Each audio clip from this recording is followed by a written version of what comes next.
जय द्वारकाधीश, जय श्री कृष्णा। स्वागत है आप सभी का हमारी चैनल श्री माधवराय एसोसिएट्स में। क्या आप अपना नया बिजनेस स्टार्ट करना चाह रहे हो? क्या आप पार्टनरशिप फर्म, एलएलपी या कंपनी या कुछ और बना के अपना बिजनेस को बड़ा करना चाह रहे हो? तो ये वीडियो आप ही के लिए है। अगर आप एक नया बिजनेस स्टार्ट करना चाह रहे हो तो उसके कुछ फॉर्मेट्स हैं, जैसे कि सोल प्रोप्राइटरशिप, यानी कि मैं खुद मेरा बिजनेस चलाऊं। दूसरा आता है पार्टनरशिप, यानी कि मैं किसी और के साथ मिलके अपना बिजनेस डेवलप करूं, जिसमें हम दोनों पार्टनर हो या एक से ज़्यादा लोग पार्टनर हो। फिर आता है एक एलएलपी, लिमिटेड लाइबिलिटी पार्टनरशिप, जिसमें क्या होता है कि जो पार्टनर है उनका रिस्पॉन्सिबिलिटी है वो लिमिटेड हो जाता है, कि जितना उसने बिजनेस में कंट्रीब्यूशन किया उतना ही उनका लिमिट है, उसके बाद वो रिस्पॉन्सिबल नहीं है। मतलब कि अगर कल उठ के कोई वो फॉर्म पे कोई केस वगैरह कर देता है तो उनकी रिस्पॉन्सिबिलिटी है वो वहाँ तक ही रहती है कि जहाँ तक उन्होंने कंट्रीब्यूशन किया है, उनके बाद उनकी रिस्पॉन्सिबिलिटी नहीं है। मतलब उनकी पर्सनल एसेट है वो सेफ हो जाएगी। जबकि जो पहले नॉर्मल पार्टनरशिप हमने देखा ना, उसमें पार्टनर्स जो है वो फुली रिस्पॉन्सिबल होते हैं। अगर फर्म कुछ गलत करे तो पार्टनर्स, फर्म की एसेट तो लगेगी ही लगेगी, लेकिन पार्टनर की जो पर्सनल एसेट है ना वो भी रिस्क पे आ जाएगी। ठीक है। फिर उससे आगे आते हैं प्राइवेट कंपनी का एक कंसेप्ट आता है।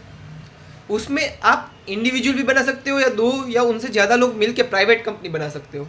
ठीक है। इंडिविजुअल का जो कंपनी बनता है उसे 1% कंपनी कहते हैं, वो उसका एक आगे शॉर्ट वीडियो बनाया हुआ है। और जो दूसरी आती है वो आती है प्राइवेट कंपनी, जिसमें क्या होता है कि अप टू 200 मेंबर्स है वो लोग मिलके, कि अगर आपके कंपनी में 200 मेंबर्स तक रखना चाहते हो तो उतने मेंबर्स रख के आप प्राइवेट कंपनी बना सकते हो और आपकी कंपनी से आपका बिजनेस ग्रो कर सकते हो। और उससे भी ज़्यादा अगर आपको लोगों को साथ में लाना है तो फिर पब्लिक कंपनी बनानी पड़ती है। ठीक है। ये एक बेसिक अंडरस्टैंडिंग था। फिर आता है कि आपको क्या चूज करना चाहिए, आपके बिजनेस के लिए क्या सही है। तो अगर आप अपने बिजनेस में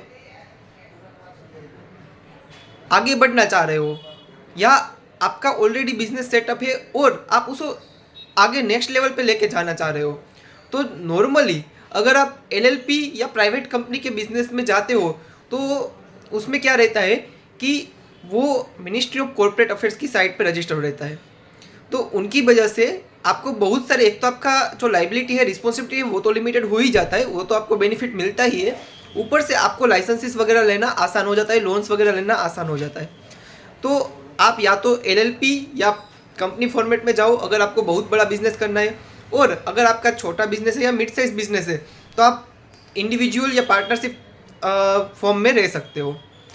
तो अगर आप जानना चाहते हो कि आपके लिए क्या सही है, आपकी बिजनेस के रिक्वायरमेंट के लिए क्या सही है, तो आप हमारे नंबर 9157199960 इस नंबर के ऊपर कॉल करके आप हमें पूछ सकते हो कि आपके लिए क्या सही है। तो हम आपको बताएंगे कि आपके लिए ये बिजनेस स्ट्रक्चर है वो सबसे सही रहेगा। और उसके लिए बहुत नॉमिनल कंसल्टेशन फी लगेगी। ठीक है। तो यही था आज का वीडियो। जय द्वारकाधीश।